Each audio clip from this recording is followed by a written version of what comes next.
Today, I'm diving into a story inspired by Carl Jung, a story of dreams, childhood memories, and the daring quest to merge spirit with technology. I'll share two entries I wrote, one June of 2024 and the other in December. It's an update on my journey, and in doing so, I'm hoping that you can learn a lot about yourself and the world through my journey. Hope you enjoy. June 21, 2024. My favorite time to write is when I get a feeling, one I have at this moment, having 1,000 things to say but not sure what. I'm reminded of an experience I read about last night in Carl Jung's Memories, Dreams, and Reflections. He considered publishing a book, Symbols of Transformation, which he knew would cause a separation between himself and his friend, teacher, and mentor, Sigmund Freud. Jung writes, "Should I keep my thoughts to myself, or should I risk the loss of so important a friendship?" At last, I resolved to go ahead with the writing, and it did indeed cost me Freud's friendship. After the break with Freud, all my friends and acquaintances dropped away. My book was declared to be rubbish. I was a mystic, and that settled the matter. Jung described the following time as one of constant disorientation and a feeling of psychic disturbance. To understand the source of the disturbance, he wrote his entire life story down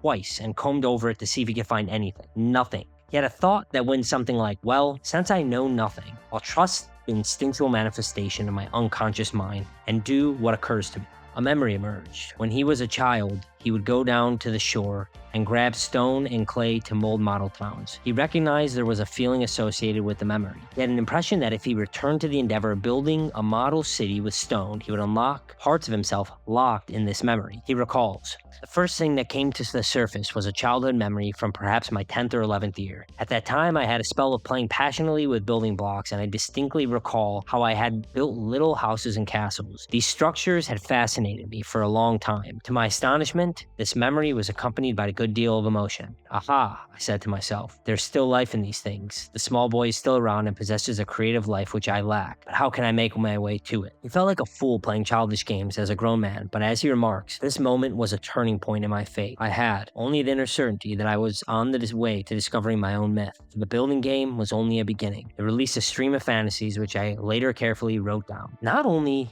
did it work, but what followed was Jung's journey into the unconscious, one he knew carried danger and had caused others of great intellect to go mad. Jung recounts, "I stood helpless before an alien world. Everything in it seemed difficult and incomprehensible. I was living in a constant state of tension. Often I felt as if gigantic blocks of stone were tumbling down upon me. One thunderstorm followed another. My enduring these storms was a question of brute strength. Others had been shattered by them. Nietzsche, Holderlin, and many others." 2 nights before I read this story, I had a dream. I was standing in front of a massive medieval castle. Cars were pulling up to the castle, and it was as if everyone important was there. The event was my brother's funeral, who, in my unconscious mind, I had identified as the positive aspects of the poeta eternus, which is Jung's discovery of the eternal boy archetype. I'll leave a link in the description below about what exactly that is. The castle had a spiral staircase starting at the base, ascending around the outside of the castle up to the highest room of the tallest tower. When I arrived at the top, I approached a casket in the middle of the room. My brother joyously popped up. He was not dead, but waiting for me. He was so exuberant and completely unaware that people thought he was dead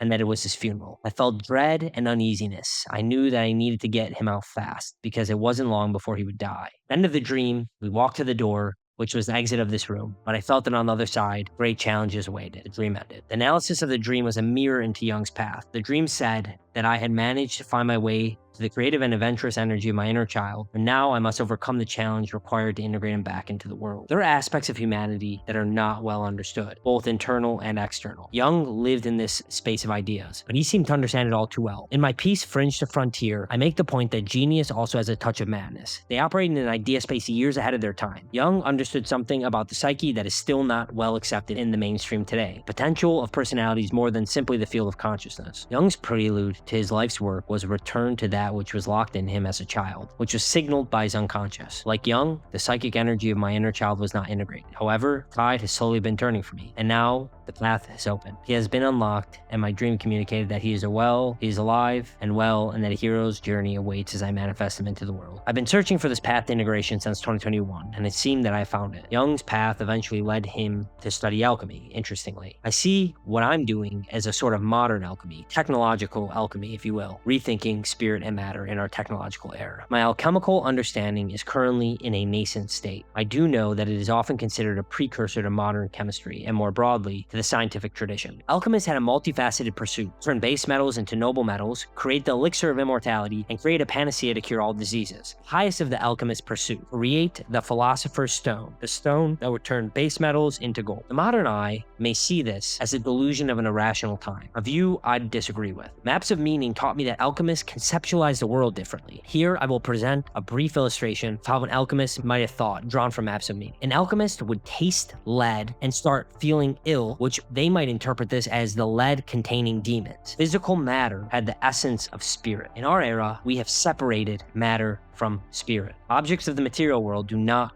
contain character. I think, however, the alchemists were on to something important. The elixir of immortality is what we would now call anti-aging. Panacea to cure diseases would fall under the scope of modern medicine. We have caught up on their pursuits in a material map. You see, though, because the alchemists entangled spirit and matter, turning base metals into gold was not only a chemical pursuit, but a psychological and spiritual one. How should one act to turn what is less into something greater? How can we act in a manner that would allow someone to be that which transforms? The separation of matter and spirit invited the scientific paradigm to freely develop. But there's a major downstream problem. While we have learned how to transform matter to a miraculous degree, the detachment of spirit and the subsequent scientific analysis of spirit caused stunting of its development. In other words, our technological advancement is superior to our psychological and spiritual makeup, which doesn't seem to have kept pace. Yet, one might ask, if going inward is so crucial, why haven't we collectively done it already? I believe it's because we lack a unifying myth that encourages inward analysis of our shared story, a topic I will be exploring in depth in an upcoming piece. And if you want to be the first to know when it drops, subscribe here on YouTube. And if you want to get it ahead of time, it's completely free. Subscribe on Substack in the link in the description below. Therefore, there is no unifying cohesive framework that allows us to understand what guides the matter we create. We face this challenge headfirst in modernity.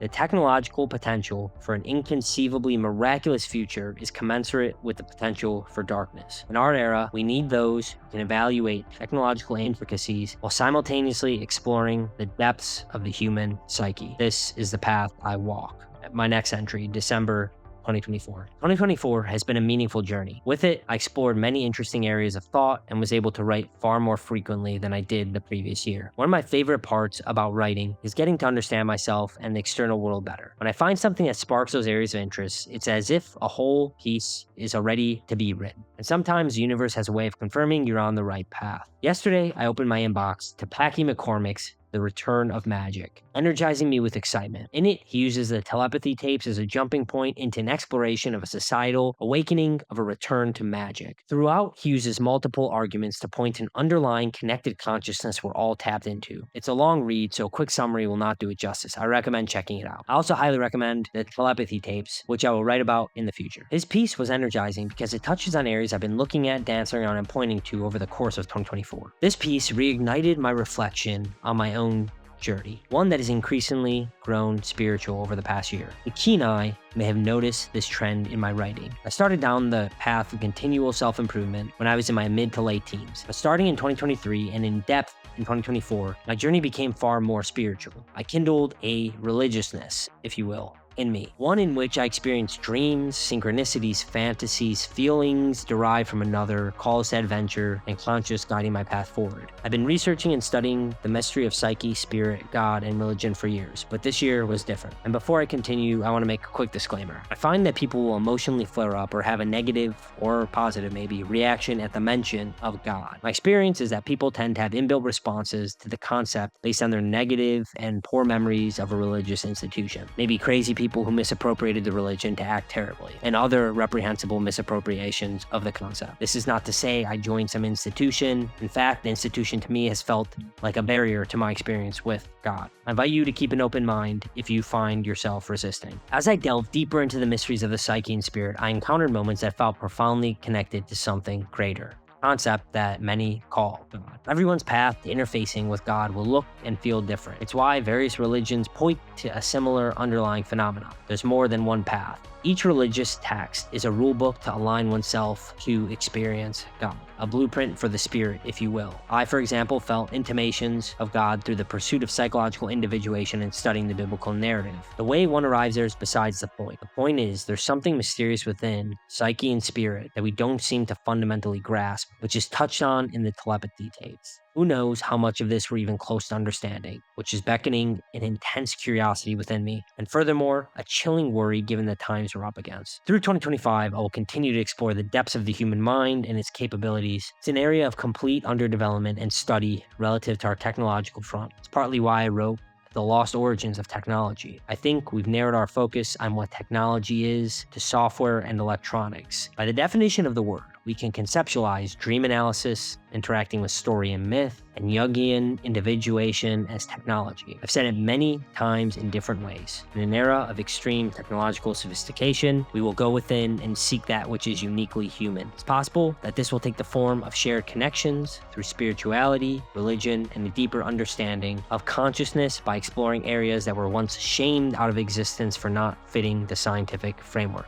In many ways, this will onset a necessary spiritual and psychological reawakening, which will onset the return of magic, to use Packy's term. Through this, I will try to help understand and navigate how this unfolds in hopes of shining a light on what's occurring. We will not end our scientific paradigm. We shouldn't. It has produced marvelous feats of mankind. But we have subsequently produced a cultural criticism of that which doesn't fit into its framework, paradoxically creating a dogma of science. Let's be blunt. We've made astonishing strides in software, AI, and biotech, but we've barely scratched the surface of our spiritual and psychological depths. And if we fail to nurture those depths, we risk creating a hollow society, brimming with advanced toys but starving for meaning. In 2025, I aim to delve into areas that may challenge traditional scientific frameworks, bringing an open-minded but investigative approach. That doesn't mean I will be sloppy or refrain from using logic and reason. There are many things that cannot be assessed through scientific methods, but that doesn't mean they should be shunned and cast away. It's hard to categorize all that which interests me alongside technology. It's something that closely approximates psychological and spiritual phenomena or the unique capabilities of our mind. I would categorize these to include a combination of psychological, religion, spirituality, mythology, fiction, literature, parapsychology,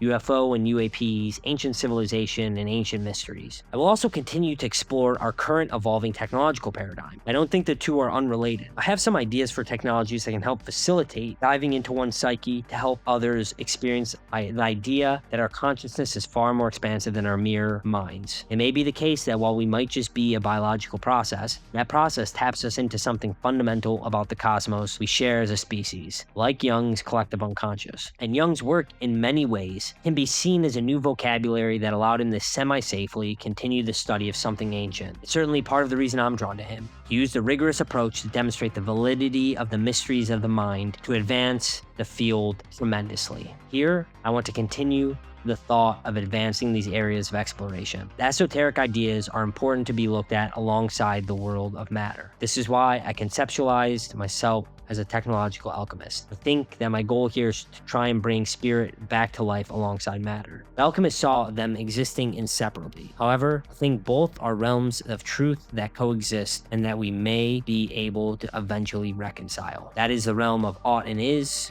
morality and matter. There's a significant amount here, and we're in for a crazy ride over the next 5 years. And I'm going to be here for not only as a keen observer, but as a thinker, writer, creator, and builder. So where does that leave us as we wrap up 2024? Throughout, I drop some seeds that I will start to water in 2025 as I expand my thinking on these topics. The psyche and spirit must be renourished en masse, and here we can discover, or better put, rediscover its power through investigation into each. These ideas may all seem speculative and unprovable, but it doesn't mean they're not worth exploring. The only way to understand and potentially integrate these ideas into society is to walk bravely into the unknown on these esoteric, heretical, and unknown topics, throw away what is false, and merge into the culture what is foundationally important. Now, I understand that the risks are quite high, given these ideas sit on the margin, are also plagued with con artists, deceivers, and liars. This is why we will take a rigorous approach and a thoughtful approach to understand these ideas and what they mean for us. This is what the Frontier Letter, my Substack, and the YouTube channel is about. It's about